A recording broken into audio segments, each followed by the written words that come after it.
Mereka perlu didampingi. Satu-satunya cara buat mereka tetap hidup adalah mereka harus berwirausaha. Tetapi apakah kemampuan mereka? Mereka cuma bisa merakit bom, merakit senjata. Akhirnya saya waktu itu diminta sama Pak Boy Rafli Amar, Jenderal Polisi waktu itu, Kepala BNPT, Coach Tony tolong bantu melatih mantan teroris. Saya bilang, kenapa saya? Kenapa saya? Saya itu bagi para mantan teroris itu kafir kuadrat, ya. Udah Katolik, Cina lagi kan, ya kan? Jadi kenapa saya begitu ya? Iya, takut mati saya, ya kan? Artinya pilihannya harus sukses. Kalau mereka gagal, saya mati kan? Tapi waktu itu akhirnya karena satu doa dan kekuatan dari pihak keluarga, dari teman-teman dan juga mentor dari komunitas KBC, komunitas SSK, saya disupport untuk di ranah itu, dan sampai hari ini ada sekitar hampir 900 mantan napi teroris yang saya latih. Sampai hari ini masih berjalan, dan saya mengajak teman-teman CBC kalau ada yang mau nekat, ayo ikut saya, bantu saya. Kita sama-sama belusukan ke kantong-kantong para mantan napi teroris. Mereka biasanya ditaruh di area-area yang mereka harus disembunyikan identitasnya. Ya, sedikit info, kalau di Surabaya sini kantongnya ada di Sidoarjo, ya, ada daerah situ ya. Mereka ada banyak jualan, ada jualan pentol, jualan soto, jualan segala macam ya. Tapi nggak usah takut, mereka sudah aman ya. Nah teman-teman semua, gara-gara ini saya sempat diliput oleh media nasional. Jadi kalau teman-teman ngecek Tony Chen mantan teroris, keluar semua beritanya ya. Tapi bukan saya mantan teroris ya, saya pelatihnya. Jadi teman-teman semua, saya mengajak teman-teman, ayo ikut dalam kegerakan CBC ini, jadi berkat.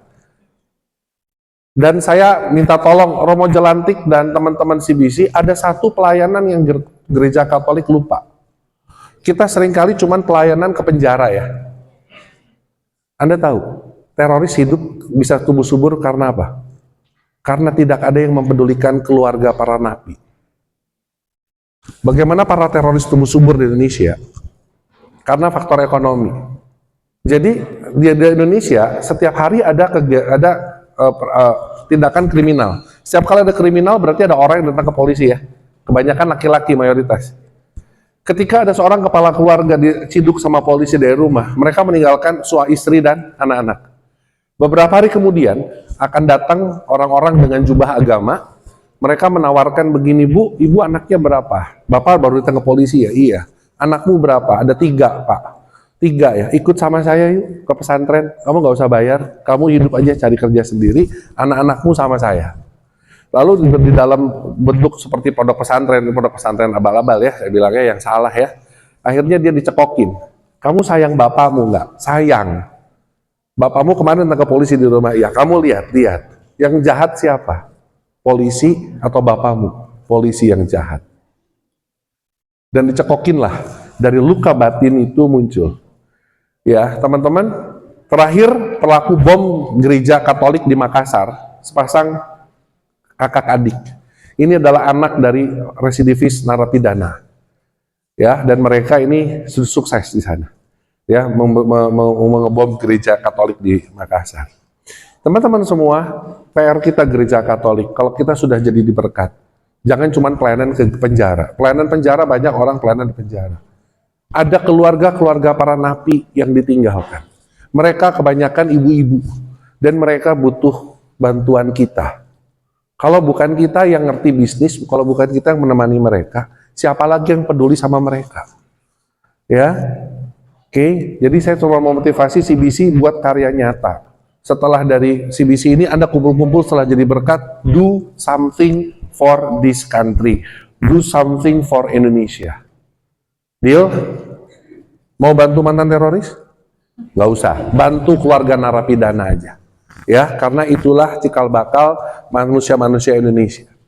Ya, teman-teman semua.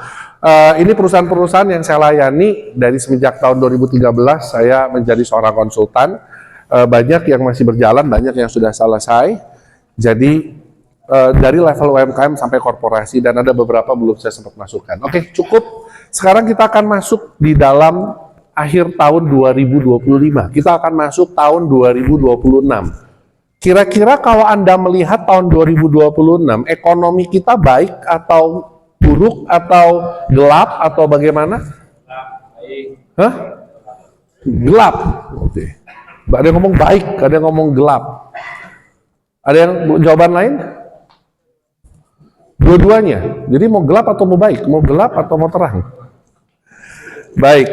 Teman-teman semua, saya cuma mengatakan kita ini sebagai umat pemenang, betul ya? Sebelum saya masuk ke dalam materi, kita ini adalah umat pemenang. Jadilah manusia-manusia yang sungguh-sungguh mencerminkan bahwa kita semua adalah pemenang.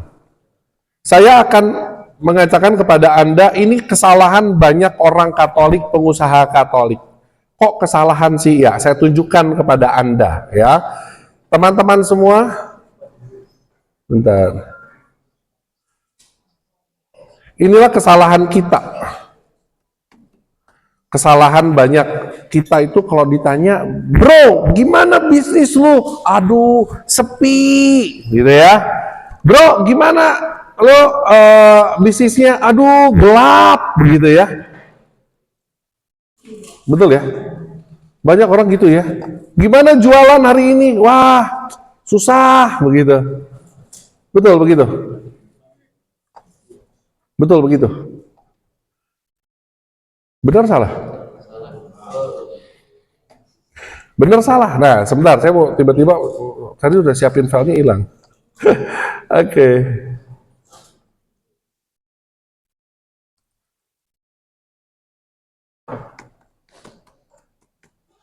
Jadi teman-teman semua, aduh, begitu harus dicari nggak ada ya.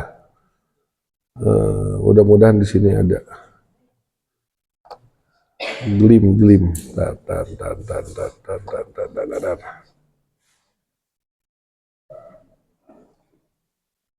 Nah, ini dia. Benar nggak perkataan begitu? Teman-teman semua, saya mau kita tuh orang-orang Katolik ya, yang sudah dimenangkan. Kita harus punya yang namanya spirit menjadi seorang pemenang. Karena firman Tuhan, baca sama-sama 1, 2, 3. Kita lebih daripada orang-orang yang menang oleh Dia yang telah mengasihi kita. Kedua, segala perkara dapat kutanggung di dalam Dia yang memberi. Tolong jadikan ayat Filipi 4 ayat 13 itu sumber kekuatan kita semua para pengusaha. Sebab roh Allah yang ada di dalam kamu lebih besar daripada roh yang ada dalam dunia. Banyak pengusaha-pengusaha ya ditanya ya, gimana bisnismu? Sepi beneran loh. Gimana jualan? Aduh nggak tahu, gelap beneran loh. Karena apa yang kau perkatakan dari mulutmu itu adalah doamu. Inilah yang harus menjadi pembeda orang yang udah bergabung di Diskom CBC sama yang enggak. Walaupun memang secara fakta kita jualan sekarang lagi susah, tapi janganlah kita memperkatakan susah, maka susah beneran. Lucu, ada beberapa pengusaha saya tanya, gimana bisnismu? Ah, susah, jualan susah, tapi keluar negeri terus foto-fotonya di Instagram. Kan nggak nyambung ya. Harusnya gimana? Gimana bisnismu? Dalam penyertaan Tuhan. Nah, kan enak jawabannya. Gimana bisnismu hari ini jualan? Ya, masih berjuang bersama Yesus, lakukan perkara besar. Itulah yang membedakan pengusaha yang punya iman sama pengusaha yang nggak punya iman. Pengusaha yang betul-betul punya mental pemenang sama mentalnya pecundang. Ditanya gimana bisnis? Sepi. Gimana bisnis? Gelap. Gimana jualan? Udah nggak tahu lah, gelap. Ini satu modal pertama kita. Deal? Jadi kalau saya tanya, Pak, bisnismu gimana hari ini? Dalam bimbingan Tuhan. Mantap. Ya, Bu, gimana bisnismu hari ini? Puji Tuhan lancar. Makanya lancar. Deal? Tepuk tangan dulu buat kita semua. Oke, jelas. Back to materi. Baik, teman-teman semua, sekarang kita akan masuk ke dalam tahun 2026. Kita sudah di penghujung tahun 2025. Apa yang perlu kita persiapkan? Saya membawa ke sini jauh-jauh dari Jakarta sebuah bisnis check up. Sekali lagi ini saya lagi buka-bukaan dapur saya. Jadi kalau buat ngecek sebuah bisnis, ini visibility-nya dengan bisnis check up. Oke, apa yang di dalam bisnis check up ini apa yang akan kita lakukan? Ada 3 strategi kunci. Silahkan nanti Anda boleh tulis, Anda renungkan. 3 strategi kunci ini disebut strateginya ber. Ikuti saya, 1, 2, 3. Nah, ber. Hati-hati ludahnya muncrat ya. Sekali lagi, strategi apa?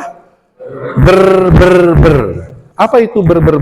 Strategi pertama adalah strategi yang namanya bertahan, yaitu strategi mempertahankan segala sesuatu yang sudah baik dan masih relevan. Sekali lagi, apa yang harus kita pertahankan? Segala sesuatu yang sudah baik dan masih relevan, pertahankanlah itu di tahun 2026. Strategi kedua adalah bertumbuh, yaitu strategi meningkatkan segala sesuatu yang belum baik, yang masih dapat ditingkatkan. Nah ini, bukannya jelek, sudah baik, tapi masih bisa ditingkatkan. Karena good itu bukan artinya best. Good sama best itu berbeda. Baik belum tentu terbaik, betul ya? Menurut kamu, tim sales kamu sudah baik jualannya mencapai target. Pertanyaannya, apakah sudah yang terbaik? Nah ini, itu kalau kayak gitu berarti tim salesnya masuk ke bertumbuh. Yang ketiga adalah berubah, yaitu strategi mengubah segala sesuatu di dalam bisnis yang sudah tidak relevan. Jadi kalau bertumbuh bicara mengenai masih belum baik atau bisa menjadi terbaik, bertumbuh. Tapi kalau berubah bicara tentang relevansi. Banyak di dalam bisnis yang sudah tidak relevan. Contoh tadi siang di tempat klien saya di Surabaya, keluhannya begini, saya nggak bisa mecat orang ini. Kenapa? Karena sudah ikut saya 38 tahun. Saya cuma bertanya, betul orang ini sudah ikut kamu 38 tahun? Betul orang ini loyal? Pertanyaannya, bagaimana kontribusinya hari ini? Ya, jauh sih. Dulu dia bagus, sekarang dia nggak bagus. Kenapa kamu pertahankan? Iya, karena dia baik. Karena dia setia. Pertanyaan saya, perusahaanmu ini mau cari profit atau dinas sosial? Bapak Ibu, kita harus bisa membedakan mana area belas kasih, compassion, mana belas profit, mana batas dengan profit. Seringkali pengusaha Katolik terjebak dalam situasi seperti itu. Nanti kalau dia dipecat, dia bagaimana? Loh, itu masalah hidupnya setelah nanti keluar dari perusahaan kita, itu 2 perkara yang berbeda. Mari kita sekarang objektif lihat bisnis kita. Kalau memang orang ini sudah tidak bisa mengikuti perkembangan zaman, sudah tidak relevan, kenapa harus dipertahankan? Nah, tugas kita mendidik mereka, menjadi mentor buat orang-orang ini. Apa yang kita bisa tingkatkan? Mungkin kita rumahkan, tetapi kita kasih dia pelatihan, kita kasih dia duit buat modal usaha. Bisa kan? Paham ya? Ini banyak sekali kasus seperti ini terjadi. Contoh ya, nanti kita akan banyak bicara mengenai contoh. Dan saya mau nanti pada saat saya bagi udah mulai topik lebih dalam, saya mau kita banyak berinteraksi. Saya mau membedah bisnis Anda satu persatu, mau ya? Oke. Lalu 3 strategi kunci itu perlu diterapkan kepada 7 fokus penerapan strategi. Jadi ada 7 fokus bertahan, bertumbuh, dan berubah itu harus dipraktekkan ke dalam 7 fokus. 7 fokusnya itu apa? Yang kita mau check up, kalau tadi kan check up kan katanya lemak total, begitu ya, asam urat, tekanan darah. Nah, dalam aspek ini kita ada 7 hal yang akan kita check up. Yang pertama adalah produk atau jasa, yang kedua model bisnis, yang ketiga proses bisnis. Teman-teman nggak usah angkat-angkat handphone, nanti materinya dapat. Saya itu orangnya GR. Anda ngangkat handphone, saya pengennya bergaya, tahu nggak? Jadi tolonglah ya, jangan distract saya. Ya, saya ini orangnya banci tampil. Jadi kalau Anda kasih handphone, saya langsung bergaya ya. Materi dapat ya, yang penting isi form evaluasinya. Nah, ada 7 fokus ini sehingga ketiga strategi ber itu dikawinkan dengan 7 ini sehingga akan muncul seperti ini tabelnya. Ya. Nah, ini boleh foto, ini boleh foto, ini boleh foto. Tolong Anda foto, kasih atau jadikan ini sebagai bahan Anda raker, bahan Anda menentukan strategi di tahun 2026. Ya, foto dulu. Udah? Foto ya. Jadi, kurang lebih selama sesi nanti, selama kita check up, tolong Anda tulis di handphone. Kalau ada catatan, boleh catat. Mungkin Anda melihat, oh bagian produk saya perlu bertahan apa? Oh, kualitasnya perlu dipertahankan. Tetapi yang perlu kita tumbuhkan apa? Oh, kemasannya. Kemasannya perlu ditingkatkan. Bisa lebih baik. Tulis kemasan produknya perlu diberesin. Yang perlu berubah apa? Oh, perlu berubah adalah misalnya cara produksinya. Atau cara untuk mendapatkan suppliernya. Mungkin perlu berubah. Cara sourcing untuk produknya yang kita mau jual misalnya. Paham ya? Nanti pada saat bagian manajemen keuangan, yang perlu dipertahankan adalah apanya misalnya contohnya. Oh, yang perlu dipertahankan adalah SOP-nya udah bagus nih keuangan. Tapi yang perlu ditumbuhkan adalah kualitas orangnya misalnya. Perlu di-training. Supaya orang keuangan saya lebih teliti, lebih cermat, lebih berpikir strategis, dan punya mindset bisnis misalnya. Oh, yang perlu diubah dalam hal manajemen keuangan adalah beberapa policy. Saya mau mengubah budget marketing, yang tadinya budget marketing nggak pernah ada batasannya, sekarang sama saya mau dibikin budget. Saya mau mengambil 10% dari margin bulan lalu menjadi budget marketing saya di bulan sekarang, contohnya. Contoh. Ya, jadi caranya begitu. Selalu ketika nanti kita membahas produk bertahan, bertumbuh, berubah, Anda cek di bisnis Anda apa yang perlu Anda pertahankan, apa yang perlu Anda tumbuhkan, apa yang perlu Anda ubah. Oke, sekarang kita akan mulai masuk satu persatu. Akan ada tanya jawab. Nanti begini, setelah selesai satu produk, saya akan tanya. Ada yang mau tanya nggak tentang produk, gitu ya? Kalau udah selesai, kita masuk yang kedua. Ada yang mau tanya nggak tentang bisnis model gitu? Tapi kalau udah tanya kedua, jangan tanya lagi ke produk ya. Ya, kita sama-sama mau belajar kupas satu persatu, satu persatu, satu persatu. Kalau bicara saya kecepatan, angkat tangan, Pak kecepatan, tolong ulangi yang terakhir misalnya. Ya, saya harus cepat karena ngejar waktu. Saya ditunggu ada janji sama tukang ronde, ya, kalau nggak salah ya, betul ya. Oke, kita akan masuk ya di dalam yang pertama produk atau jasa. Baik, teman-teman semua, produk atau service review. Mari kita coba review produk atau jasa Anda. Kenapa kok saya tulis produk atau jasa? Karena ada beberapa dari Anda mungkin yang tidak menjual produk, tapi menjual layanan. Seperti saya kan nggak jual produk, ya. Ada di sini yang jasa. Jasanya apa, Bu? Property agent, good. Insurance, oke. IT software, ya itu jasa ya. Jadi di sini review yaitu jasanya Anda, ya, yang dihasilkan buat klien. Oke. Pertanyaan paling pamungkas. Yang pertama, problem apa yang mampu diselesaikan oleh produk atau pelayanan Anda? Atau masalah apa yang hendak diselesaikan oleh produk atau jasa Anda? Ini pertanyaan jarang ditanyain ya. Tapi kalau seorang coach pasti saya tanya gini, kamu jualan ini, jualan apa? Belum ada, oke.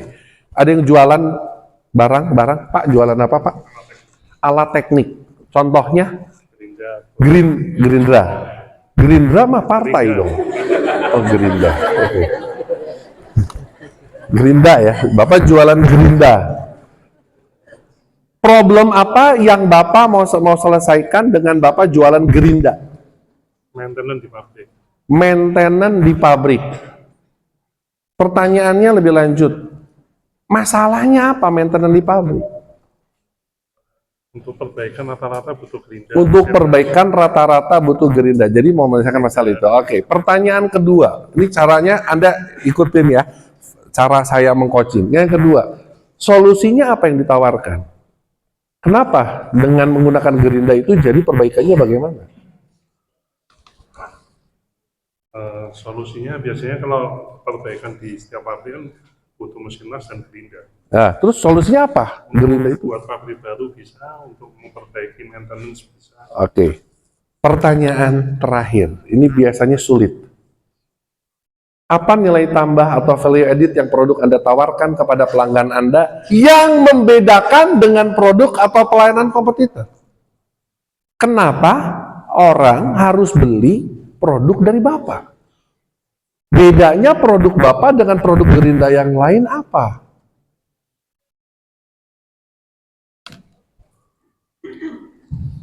Layanan yang kita berikan bisa offline, bisa online. Itu, nah oke. Dia menjawab layanan yang kita berikan bisa online, bisa offline. Teman-teman, ini jawaban yang keliru. Kita masih dalam proses di produk. Itu nanti kita bicara nilai tambah pelayanan, Mbak. Sekarang nilai tambah produknya sendiri. Kenapa produk Bapak yang harus dibeli? Produk yang kita jual ada garansinya. Emang produk lain nggak ada garansinya? Ada yang nggak ada. Nah, artinya belum bisa menjadi satu nilai tambah yang mutlak, yang menjual, paham ya? Selain itu ada apa lagi, Pak? Kualitas produknya apa? Karena udah branded. Sudah branded. Emang kalau yang lain nggak branded dan kualitasnya jelek, Pak? Banyak brand baru soalnya. Banyak brand baru. Iya. Kualitasnya? Kualitasnya sesuai harga. Kualitasnya sesuai harganya. Oke. Mulai ketemu. Ini kalau dipertanya lebih dalam lagi makin ketemu. Saya mau tanya sama yang jasa. Sis yang jualan asuransi, insurance agent. Coba tolong. Namanya siapa? Desi. Apa yang membedakan produk yang kamu jual dengan produk yang kompetitormu jual?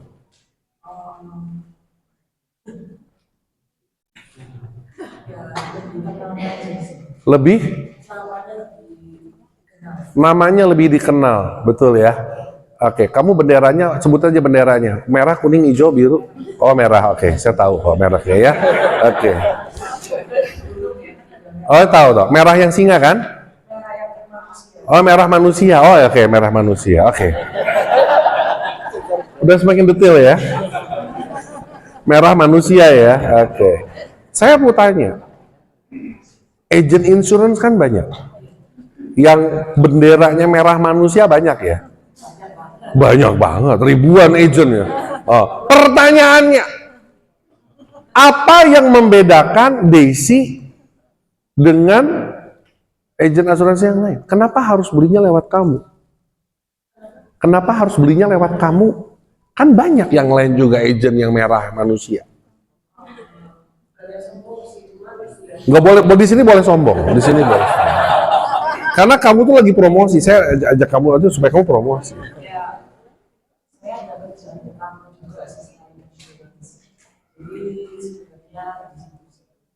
Kelebihannya di situ ya. Oke, tepuk tangan buat kita semua.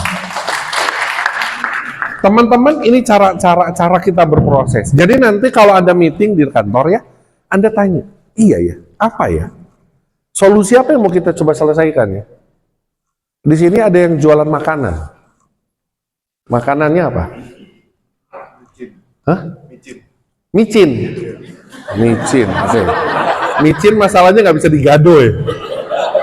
Saya mau minta makanan yang langsung bisa dimakan, ada nggak ya? Jualan apa? Jualan sego sambal. Sego sambal cocok, sego sambal. Oke. Solusi apa yang mau coba kamu berikan lewat jualan sego sambal? Solusi apa? Mengenyangkan, mengenakan, dan buat orang Surabaya yang suka pedas. Oke, terjawab satu. Kedua, solusi apa ya? Oh, itu. Masalahnya apa? Orang kalau cari sego sambal itu carinya yang apa sih? Carinya yang ini soal produk ya. Soal produk. Oke, soal produk carinya yang enak, yang murah, yang bersih. Berarti kamu enak, murah, bersih. Ya. Oke. Udah terjawab ya. Berarti cari sego sambal yang enak, murah, pedas nggak? Pedas bisa disesuaikan. Ah, ini dia. Udah mulai ketemu. Udah mulai ketemu. Sekarang pertanyaan terakhir, ini belum tentu ketemu. Yang membedakan sego sambal yang lain sama kamu apa? Kenapa orang harus berdiam di tempat makan kamu? Karena berarti bukan ngomong soal produk aja. Udah bukan lagi ngomong produk, tapi udah nilai tambah. Bukan nilai tambah produk, ini bicara produknya. Oke. Kenapa? Karena kualitas dari lauknya, ayam, ikan pe dan lain-lain itu kita jaga. Jadi kualitasnya kita jaga sendiri dan bisa terjamin. Ah, ini dia. Masih ngambang. Loh, emang yang lain nggak terjamin kualitasnya? Pasti saya yakin yang lain nggak terjamin. Oh. Nangkap maksud saya. Kamu harus mencari sesuatu. Contoh ya, contoh. Namamu siapa, bro? Antonio. Wih, cocok nama kita sama ya. Teman-teman semua, ini yang seringkali perlu kita pertajam lagi dalam bisnis. Nilai tambah apa yang membedakan? Kalau dia cuma bicara berkualitas, pedas, oh yang lain juga berkualitas, pedas klaimnya. Terus apa yang membedakan? Harus beli sama kamu. Contoh, Pak, ayam yang saya beli dari saya adalah ayam organik, misalnya. Sehingga kualitas kita lebih baik secaranya, lebih sehat ayamnya. Contoh, ikannya Pak, yang kita punya ikannya itu nggak pakai air biasa, tapi air zam-zam. Oh, bisa. Dipiara di air zam-zam. Misalnya. Nangkep ya? Sehingga, apa PR Anda pulang dari tempat ini, temukan nilai tambah produk yang betul-betul menjadi pembeda, yang betul-betul menjadi satu value add, nilai tambah buat produk Anda. Temukan itu. Kalau nggak bisa temukan, ciptakan. Kenapa? Bapak Ibu semua, kesalahan banyak orang hari-hari ini dalam kompetisi paling gampang apa? Perang harga. Kalau kita selalu perang harga, semua juga bisa. Ngapain harus ikut jauh-jauh dari Pasuruan ikut Biskom ke sini? Kalau perang harga mah gampang, betul ya? Cuman seberapa kuat modalmu dan mau seberapa lama kamu mau jadi orang kaya, kan gitu. Tapi kalau kita mau bertumbuh tahun 2026, pikirkan, berikan nilai tambah. Desi harus mulai berpikir, nilai tambahnya kenapa harus beli sama saya? Oh, kalau beli asuransi sama saya, namamu akan selalu saya doakan dalam setiap perayaan Ekaristi yang saya lakukan. Wah, orang keren ya.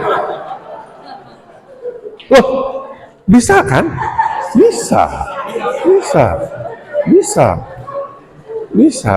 Tapi bukan pada bagian arwah ya, bagian yang lain. Maksudnya untuk nangkep ya, teman-teman semua. Ini loh, nilai tambah seperti ini yang perlu kita ciptakan. Ya, nangkap ya. Oke, lanjut lagi. Bagaimana sih memberikan nilai tambah? Saya menulis begini, sukses dalam berbisnis itu bukan hanya mampu memproduksi barang atau memberikan jasa, tetapi juga memberikan nilai tambah dari produk dan jasa untuk memberi manfaat lebih bagi setiap pelanggan. Dan nilai tambah inilah yang akan mampu membuat nilai harga kita menjadi lebih baik daripada sebelumnya. Saya memberikan sebuah ilustrasi. Saya pernah makan di Yogyakarta. Waktu itu saya diundang makan di hotel Tentrem. Wah, itu enak banget. Di lobinya, saya lagi mau meeting sama klien, ditanya,